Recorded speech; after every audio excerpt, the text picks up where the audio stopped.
हम लोग नया चैप्टर अब स्ट्रेट लाइन स्टार्ट करने वाले हैं, ठीक है। तो स्ट्रेट लाइन में बहुत सारा चीज हम लोग ग्राफ्स में सीख चुके हैं कि सारे स्ट्रेट लाइन का ग्राफ ये सब क्या होता है। तो कुछ चीज जो उसमें से जो कुछ इंपॉर्टेंट चीज है उसको हम लोग यहाँ पे फिर से दोबारा पढ़ लेंगे और एकदम बेसिक से स्टार्ट करेंगे और लास्ट आईआईटी जेईई के क्वेश्चन तक जाएंगे, ठीक है। तो सबसे पहले स्ट्रेट लाइन में हम लोग जानते हैं कि यहाँ पॉइंट, तो पॉइंट के बारे में सबसे बेसिक से स्टार्ट करते हैं कि अगर मान लो कि ये है वाई एक्सिस, ये क्या है एक्स एक्सिस, ठीक है। तो ये जो प्लेन है, ये प्लेन का नाम क्या है? तो ये प्लेन का नाम सबसे पहले क्या है? रेक्टेंगुलर प्लेन, ठीक है। इसको हम लोग रेक्टेंगुलर प्लेन बोलते हैं। और क्या नाम है इसका? कार्टेशियन प्लेन,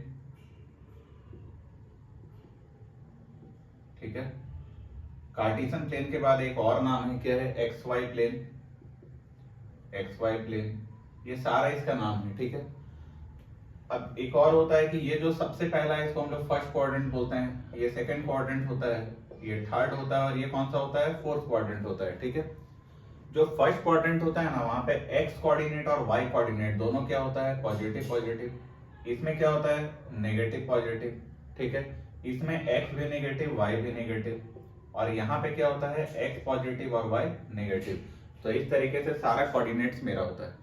जब हम लोग कोऑर्डिनेट्स को लिखते हैं ना, मान लो कोई भी पॉइंट को यहाँ हम लोग लिख रहे हैं और इसको लिखे x1, y1, तो ये जो सबसे पहले लिखा हुआ है ना, इसको हम लोग बोलते हैं एक्स कोऑर्डिनेट, ठीक है, एक्स कोऑर्डिनेट।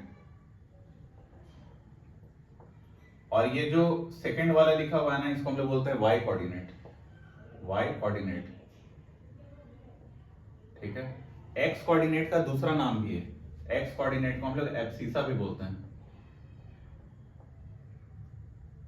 ठीक है। और वाई कोऑर्डिनेट को हम लोग ऑर्डिनेट भी बोलते हैं, ठीक है। वाई कोऑर्डिनेट को हम लोग ऑर्डिनेट भी बोलते हैं। तो ये सारा बेसिक था शुरू में। अब अगर इसी में सबसे बेसिक एक छोटा क्वेश्चन पूछा जाए कि बताओ लोकेट करो, एक पॉइंट है P1 जो कि है 2,3 और एक दूसरा पॉइंट है P2 जो कि है -2,3, इसको लोकेट करके बताओ कि ये कौन से क्वाड्रेंट में लाई करता है। तो देखो इसको ध्यान से, ये क्या है? प्लस कॉमा प्लस, दोनों का साइन क्या है? प्लस। और ये जो सेकंड है ये क्या है? माइनस और प्लस। तो प्लस प्लस कौन से कोऑर्डिनेट में लाई करता है? फर्स्ट कोऑर्डिनेट में, ठीक है। और ये माइनस प्लस किस में लाई करता है? माइनस प्लस सेकंड कोऑर्डिनेट में करता है, ठीक है। तो ये माइनस प्लस किस में करेगा? सेकंड कोऑर्डिनेट, ठीक है। ये सबसे पहले बेसिक चीज था जो भी। ये पॉइंट के बाद अब हम लोग आते हैं लाइन के इक्वेशन के बारे में, ठीक है। एक बेसिक कि अगर हम लोग कोई भी लाइन एक्स एक्सिस के पैरेलल ड्रॉ करते हैं तो क्या होता है, और वाई एक्सिस के पैरेलल ड्रॉ करते हैं तो क्या होता है, ठीक है।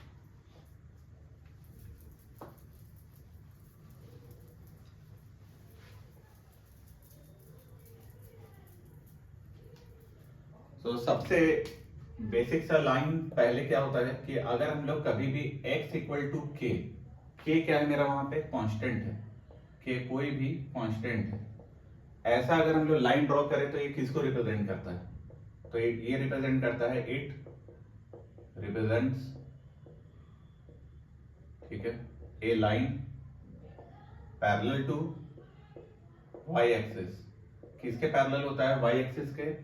And passes through a point, passes through a point, through a point, कौन सा पॉइंट? P K, 0। ये P K, 0 पॉइंट से पास करता है। तो इसको थोड़ा डिटेल में जानते हैं, ठीक है। एक एग्जांपल लेके जानते हैं। एग्जांपल अगर दिया हुआ है x इक्वल टू 3, तो इसका क्या मतलब? अगर ये x एक्सिस और ये कौन सा एक्सिस है? y, ठीक है। तो x इक्वल टू 3 का मतलब है कि वो लाइन में हमेशा x कोऑर्डिनेट क्या होगा? 3 होगा। तो चलो यहाँ पे देखो, यहाँ पे क्या हम लोग जानते हैं कि x कोऑर्डिनेट कितना है? 3। y के बारे में कोई इंफॉर्मेशन गिवन ही नहीं है, सिर्फ x के बारे में बोल रहा है कि 3 है। तो y में हैव एनी वैल्यूज, ठीक है।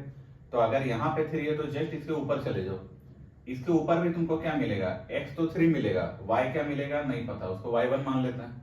इसके फिर ऊपर चले जाओ, x हमेशा 3 मिलेगा, y क्या मिलेगा नहीं पता, इसको y2 मान लो। सेम काम यही नीचे भी करेंगे। जब ये सारे पॉइंट्स को हम लोग ज्वाइन करेंगे तो ये क्या मिलेगा? एक ऐसा स्ट्रेट लाइन मिलेगा जो 3,0 से पास कर रहा है और y एक्सिस का क्या है? पैरेलल, ठीक है। तो अगर दूसरा एग्जांपल इसमें देने का बात करें, ठीक है, अगर एक एग्जांपल बोले x इक्वल टू -2, ठीक है, तो वो कैसा होगा? तो x इक्वल टू -2 में हम लोग क्या करेंगे, यहाँ पे देखना है, ठीक है, x इक्वल टू -2, तो यहाँ पे ये y एक्सिस है, यहाँ पे ये क्या है x एक्सिस है, -2 मतलब यहाँ पे -2, 0। अगर हम लोग लाइन ड्रॉ करेंगे तो क्या होगा, ऐसा लाइन जो y एक्सिस के पैरेलल है और पास कर रहा है -2, 0 से।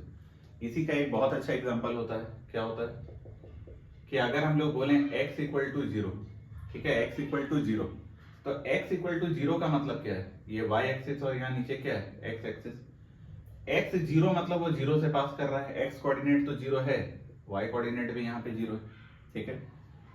तो x 0 फिर वही चीज कहां से पास कर रहा होगा, 0, 0 और किसके पैरेलल होगा, y एक्सिस के। तो यहाँ y एक्सिस के पैरेलल कौन सा लाइन है, वो तो y एक्सिस खुद है। तो x इक्वल टू 0 किसको रिप्रेजेंट करता है, खुद y एक्सिस को रिप्रेजेंट करता है, ठीक है। तो x equal to 0 represents y axis itself, ठीक है।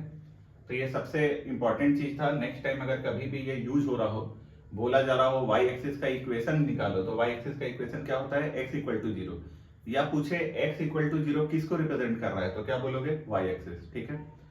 जो हम लोग x इक्वल टू k के साथ किए, सेम काम हम लोग y इक्वल टू k के साथ भी कर सकते हैं। तो वही चीज अब हम लोग देखते हैं, ठीक है।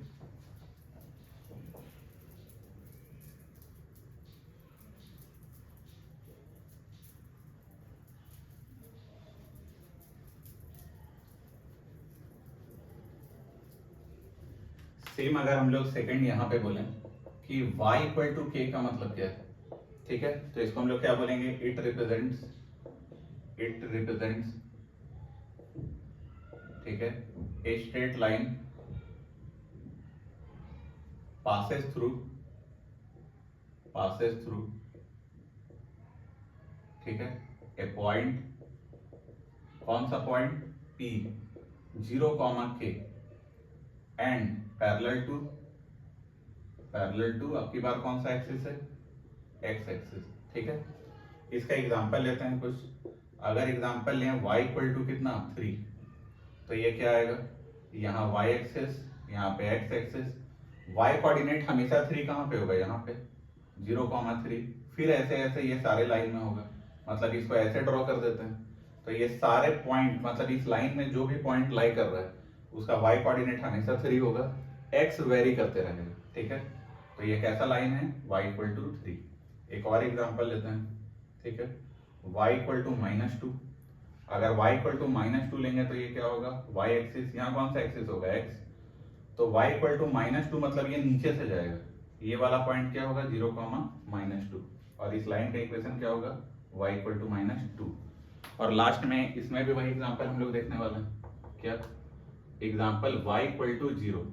अगर हम लोग y इक्वल टू 0 का बात करते हैं, ठीक है, तो सेम ये y एक्सिस और ये कौन सा एक्सिस है, x, y 0, इसका मतलब है x भी 0, y भी 0, और पैरेलल किसके होगा, x एक्सिस के। तो इसका मतलब ये यही है कि ये x एक्सिस इटसेल्फ है, मतलब ये क्या है, x एक्सिस का इक्वेशन है। कभी x एक्सिस का इक्वेशन बोले तो क्या होगा, y इक्वल टू 0, या पूछे y इक्वल टू 0 किसको रिप्रेजेंट करता है, तो क्या बोलोगे, x एक्सिस, ठीक है।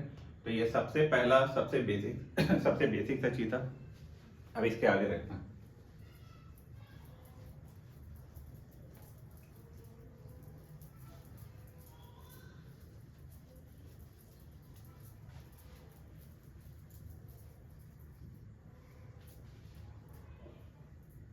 अब आते हैं सबसे पहले कितने टाइप का लाइंस होता है उसके बारे में आते हैं, ठीक है। तो जो लाइंस होता है वो 3 टाइप का होता है। तो सबसे पहले क्या होता है, पैरेलल लाइंस, ठीक है, या तो इंटरसेक्टिंग लाइंस बोलते हैं, इंटरसेक्टिंग लाइंस, ठीक है। सेकंड में जो आता है वो आता है पैरेलल लाइंस,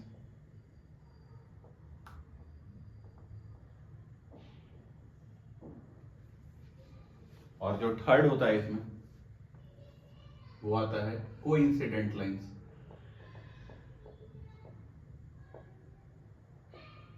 ठीक है, कोइंसिडेंट लाइंस। तो सबसे पहले अगर इंटरसेक्टिंग लाइंस का बात करें तो ये क्या होगा, 2 लाइन एक दूसरे को कट कर रहा होगा, ये लाइन 1 और ये क्या है, लाइन 2। सिमिलरली अगर पैरेलल लाइन का बात करें तो दोनों पैरेलल होगा, लाइन 1 और ये लाइन 2, ठीक है। और अगर कोई इंसिडेंट लाइन का बात करें तो कोई इंसिडेंट मतलब एक के ऊपर दूसरा चला जाएगा, मतलब लाइन 1 भी वही होगा और लाइन 2 भी वही होगा, ठीक है।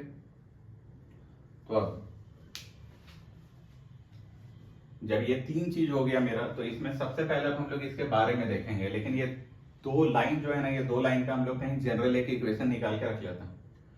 तो मान लो हम लोग यहाँ पे लिखते हैं कि जो लाइन 1 है ना वो रिप्रेजेंट कर रहा है a1x plus b1y plus c1, ठीक है, इक्वल टू 0। और जो लाइन 2 है ये रिप्रेजेंट कर रहा है a2x plus b2y plus c2 equal to 0, ठीक है। तो कुछ कंडीशंस होता है जो हम लोग ये क्लास 9 में पढ़े थे।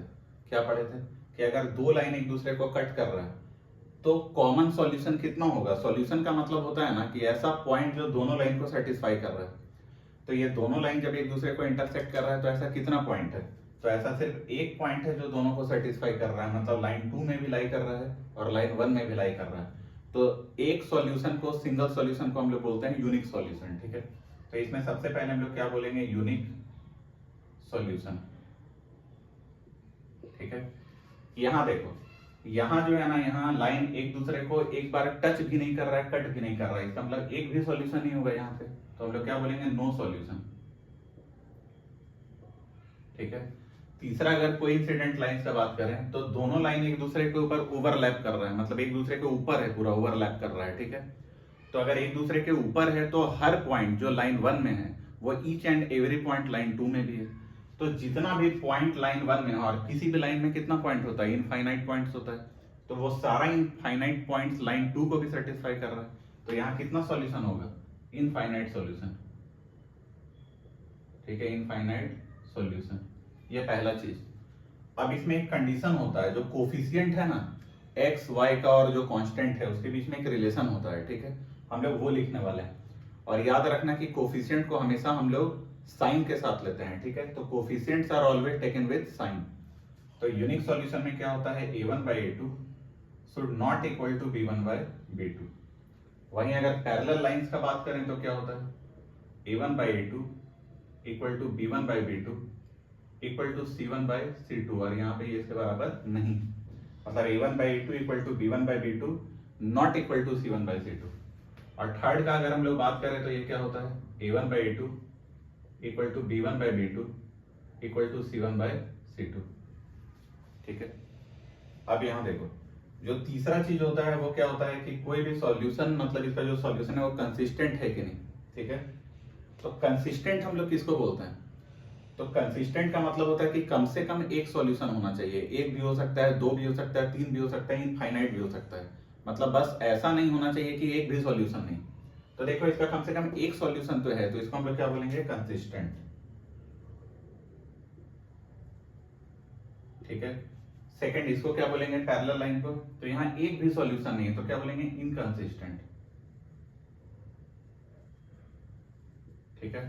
और तीसरा क्या है, तीसरा में तो इनफाइनाइट सॉल्यूशन है, तो एक भी सॉल्यूशन आया तो वो क्या हो जाएगा, कंसिस्टेंट, ठीक है। अब तुम सोचो, मतलब ये तीन केस में बस एक ही केस ऐसा है जो इनकंसिस्टेंट है, बाकी दोनों क्या है, कंसिस्टेंट है। तो ये सबसे बेसिक सा चीज हुआ स्ट्रेट लाइन के बारे में, ठीक है। अब इसके बाद जो नेक्स्ट लेक्चर मेरा होगा इसमें, उसमें हम लोग स्लोप के बारे में पूरा बात करेंगे, स्लोप का कुछ क्वेश्चन करेंगे, और जितने भी टाइप का स्ट्रेट लाइन है वहां से हम लोग अपना पढ़ना स्टार्ट कर देंगे, ठीक है।